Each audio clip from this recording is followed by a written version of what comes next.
Oke, assalamualaikum warahmatullahi wabarakatuh. Salam sejahtera untuk kita semua. Selanjutnya kita akan melanjutkan pelajaran kita hari ini tentang break even point, payback period, dan metode penyusutan atau depreciation method.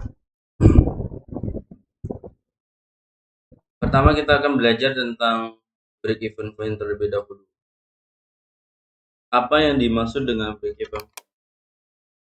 Break even point yang dimaksud adalah bagaimana caranya kita memprediksi kapan antara revenue dengan total cost atau biaya total akan bertemu, akan bersimpangan, yang dimana saat pertemuan tersebut revenue atau pendapatan akan seimbang dengan biaya total. Nah, itulah yang disebut dengan break even. Kemudian ketika di awal total biaya akan selalu lebih tinggi daripada pendapatan, hingga revenue dan total cost akan terus selalu berdekatan sampai dengan titik impas. Kemudian revenue selanjutnya meningkat dan memperoleh keuntungan. Dan di sana break even ini kita bisa menentukan berapa unit produksi untuk memperoleh titik impas ini, sehingga modal awal dari produksi tersebut bisa kembali. Untuk biaya total, formulanya adalah biaya tetap ditambah biaya variabel. Kemudian pendapatan per unit kita singkat R, kita kasih variabel R. Dan profit, misalkan kita kasih variabel P, maka profit di sini adalah revenue dikurangi biaya total atau TC.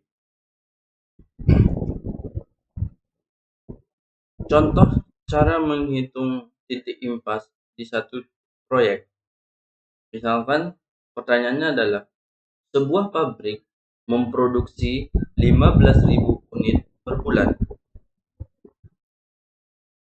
Temukan tingkat impas jika biaya tetap 75.000 per bulan, pendapatan adalah $8.000 per unit, dan biaya variabel $2,5 per unit. Tentukan perkiraan laba atau rugi bulanan. Apakah ini memperoleh keuntungan atau rugi? Mari kita coba analisis dengan formula. Langkah pertama, kita harus menemukan berapa jumlah unit yang harus diproduksi.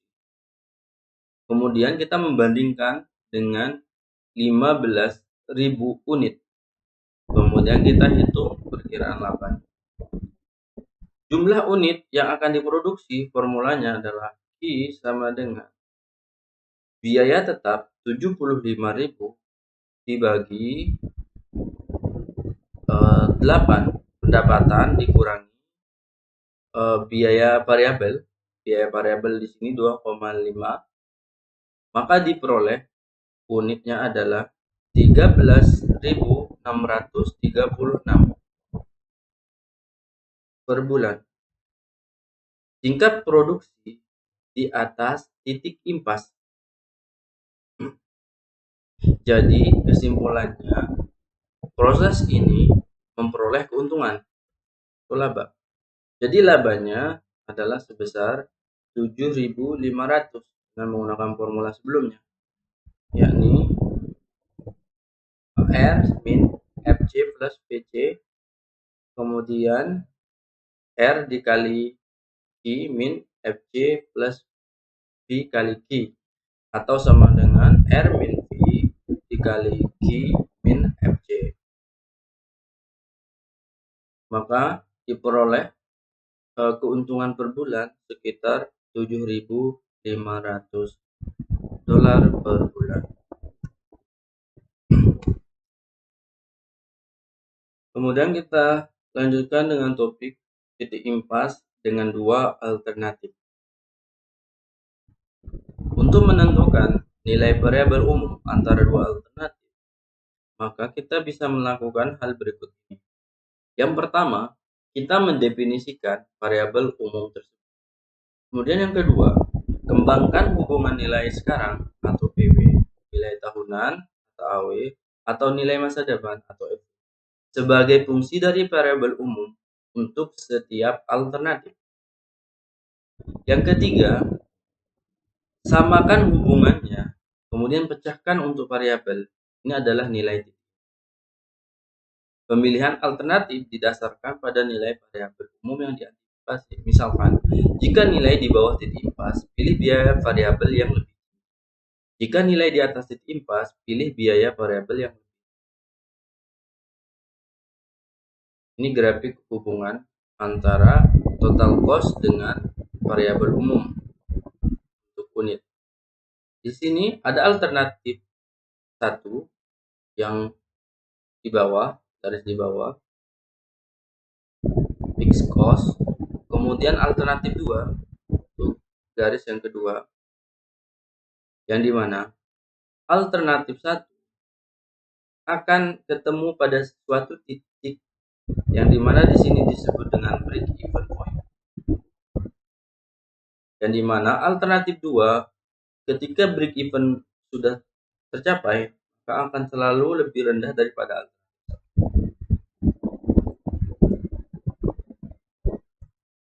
Baik, kita coba terapkan dalam sebuah soal yang dimana dua mesin, 1 dan 2. Jadi mesin ada 2, yang dimana estimasinya berikut ini. Memiliki MAR 10%, yang ditanya adalah annual worth, kemudian menemukan titik impas. Oke. Jadi ini kita menggunakan Excel sebagai alat bantu untuk menemukan nilai tahunan dan titik impas antara mesin 1 dengan mesin 2.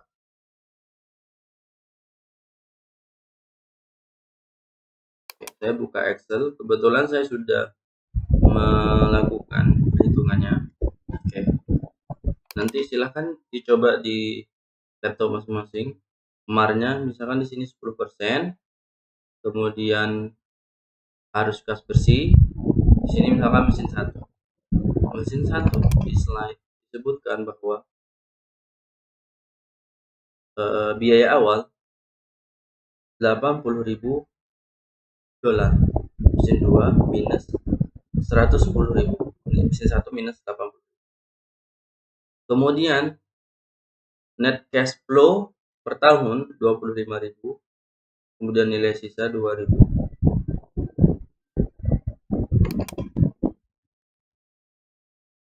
Sehingga di sini net cash flow-nya 25.000 tahun pertama, kedua, ketiga, dan keempat karena ditambah dengan nilai sisa jadi 27.000. Begitu juga mesin 2 di sini. Pertama minus 110.000, kemudian tahun pertama 22.000, kedua, ketiga, keempat, kelima, dan keenam ditambah 3.000 jadi totalnya 20. Kemudian kita menghitung nilai tahunan dari mesin 1 dengan kita menggunakan formula minus PMT ya. Jadi formulanya adalah minus PMT, kemudian B1 didolarkan, 4 tahun jumlah tahunnya, NPV net present value, ada B1 nya, B1 yang di sini MAR nya, nilai MAR untuk tiket bunga, kemudian kita blok dari B5 sampai ke B4, B8, maaf, B5 sampai B8, kemudian ditambah dengan B4. Maka kita akan menemukan nilai tahunan. Begitu juga untuk mesin 2. Untuk mesin 2, kita memperoleh nilai minus sebesar 2867. Oke. Setelah kita mencari dengan nilai tahunan, sesuai dengan pertanyaan di sini, gunakan spreadsheet dan analisis nilai tahunan untuk memilih salah satu alternatif dengan margin 10%. Setelah itu, kita membandingkan, maka pilihannya jatuh ke mesin 1. Oke. Selanjutnya pertanyaannya adalah kita menggunakan goalstick untuk mencari nilai investasi awal berapa sih untuk mesin 2 supaya seimbang dengan mesin 1. Itu pertanyaannya. Dan ini kita bisa menjawab dengan bantuan goalstick. Ini masih dengan yang sama ya formulanya dengan latihan sebelumnya, yakni kita hanya mencari nilai tahunan untuk mesin 1 dan mesin 2. Oke, sekarang kita memanfaatkan goalstick. Masuk ke menu data, pilih what if analysis, klik, kemudian pilih goalstick. Oke, set cellnya adalah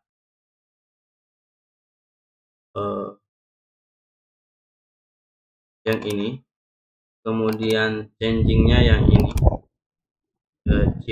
C4, changingnya yang ini 4, kemudian set cellnya di C11, kemudian kita set value dengan ini atau 193 ya, 193 supaya seimbang antara mesin 1 sama mesin. Oke, kita coba cari dengan goalstick. Nah, setelah kita mencari dengan goalstick supaya bisa ketemu titik impas di mesin seimbang dengan mesin 1, maka kita harus menurunkan biaya awal dengan jumlah minus 96.669. Seperti itu ya cara menerapkan goalstick dan spreadsheet untuk menghitung nilai. Silahkan dicoba di laptop masing-masing.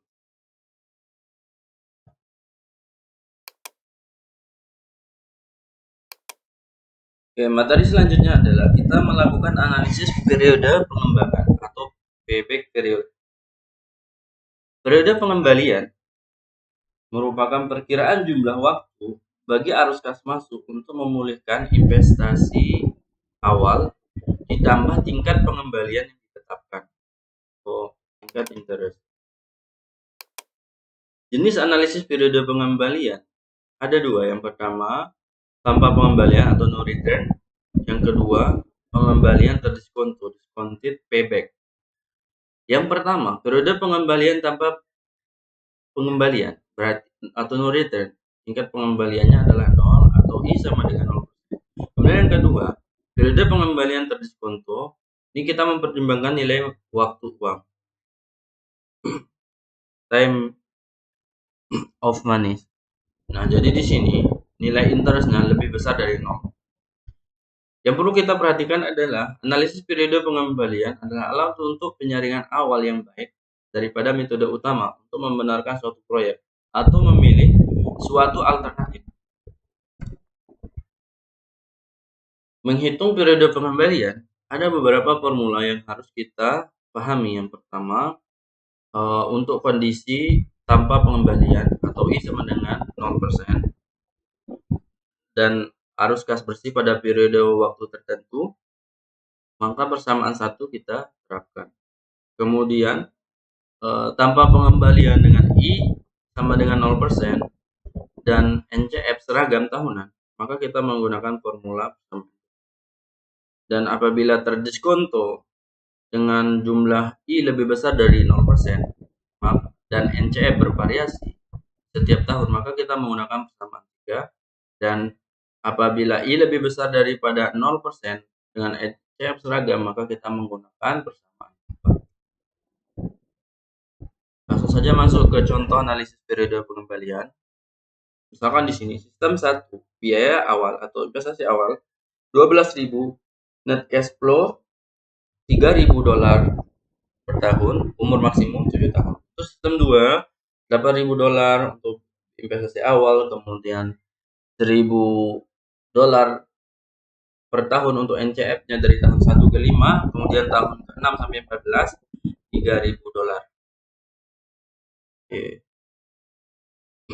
Cari pengembalian tanpa tingkat no return untuk pertanyaan A. Pertanyaan B, periode pengembalian terdiskonto pada 15%. 15%. Kemudian C, analisis present worth pada I sama dengan 15% untuk memilih sebuah sistem. Jadi masing-masing hasil coba kita berikan komen. Pertama, solusi A, kita menggunakan persamaan 1 dan 2. Oke. Persamaan 1. Untuk sistem 1. Kita memperoleh nilai periode pengembalian di 4 tahun, sistem 2 6 tahun. Kemudian untuk yang solusi kedua, kita menggunakan persamaan 3 dan 4. Kemudian kita menghitung sistem 1, yang dimana sistem 1 kita peroleh 6,6 tahun. Kemudian sistem 2 kita memperoleh 9,5 tahun. Oleh karena itu, kita menyimpulkan berdasarkan hasil dari A dan B, sistem 1 terpilih. Mari kita coba hitung nilai PW atau present worth. Ternyata present worth untuk sistem 1 lebih sedikit dari sistem 2. Oleh karena itu, berdasarkan analisis present worth, sistem 2 lebih bagus.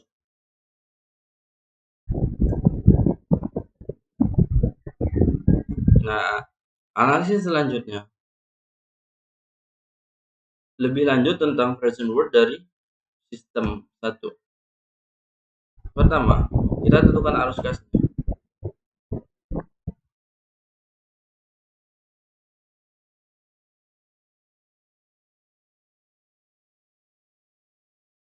Di sini untuk sistem 1 kita memperoleh nilai total $671,1.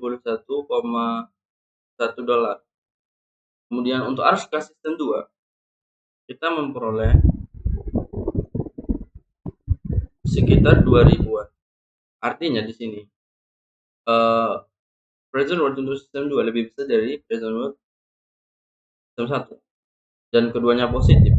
Jadi pilihannya lebih baik berdasarkan kriteria present worth adalah sistem 2.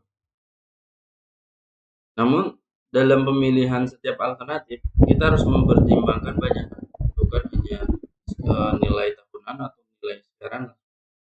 Kita harus mempertimbangkan tingkat bunganya, kemudian kebutuhan sistem dan sebagainya. Materi selanjutnya kita masuk ke depresiasi atau penyusutan. Definisinya adalah metode pembukuan untuk mempresentasikan penurunan nilai suatu aset seiring waktu. Ada dua jenis. Yang pertama, depresiasi pembukuan, dan yang kedua, depresiasi pajak. Depresiasi pembukuan digunakan untuk akuntansi internal dalam melacak nilai aset.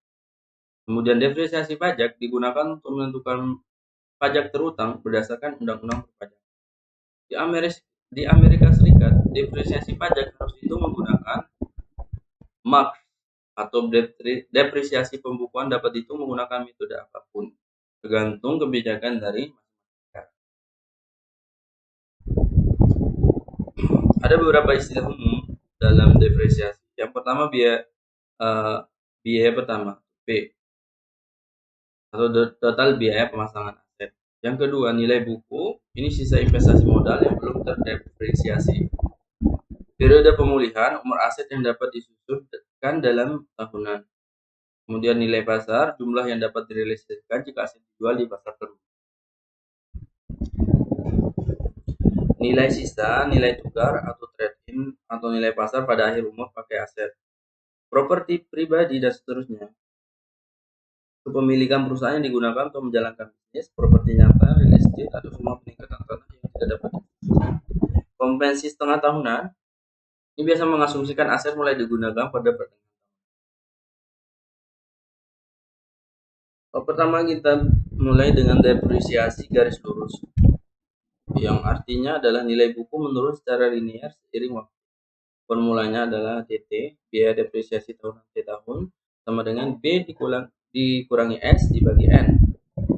B adalah biaya pertama atau awal, S nilai sisa dibagi N, periode pemulihan.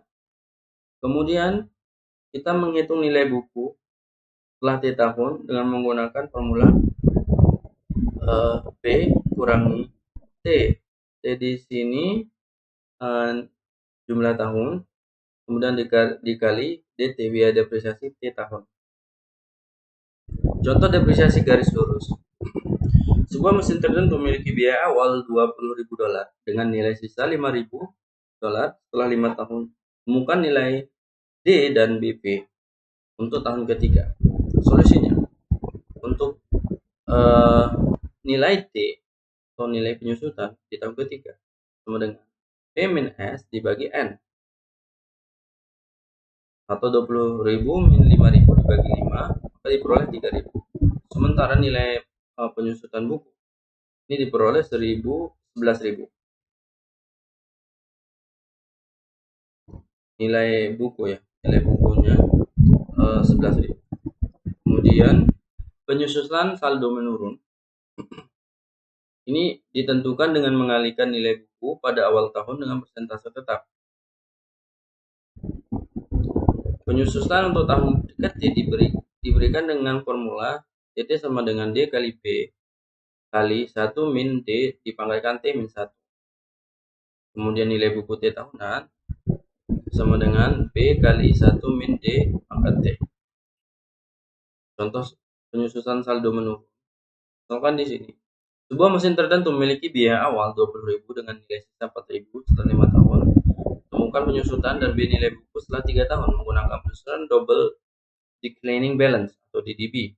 Solusinya, pertama, D sama dengan 2 per N atau 2 per 5 sama dengan 0,4, sehingga D nya nilainya 0,4 dikali B biayanya 20.000 dikali 1 min D, D nya 0,4 dipangkatkan T, T nya adalah 3 dikurangi 1, karena di sini nilai buku setelah 3 tahun, maka diperoleh hasil dari nilai penyusutannya $2.800. Kemudian nilai buku setelah 3 tahun B dikali 1 min D pangkat T, maka diperoleh $4.320. Nilai buku selalu lebih besar daripada nilai penyusutan. Kemudian periode pemulihan Modified Accelerated Cost Recovery System atau MARC. Ini periode pemulihan, yaitu adalah fungsi dari kelas properti 2 sistem untuk menentukan periode pemulihan. Ada 2 metode pemilihannya. Yang pertama sistem penyusutan umum, sistem penyusutan alternatif. IRS mempublikasikan 946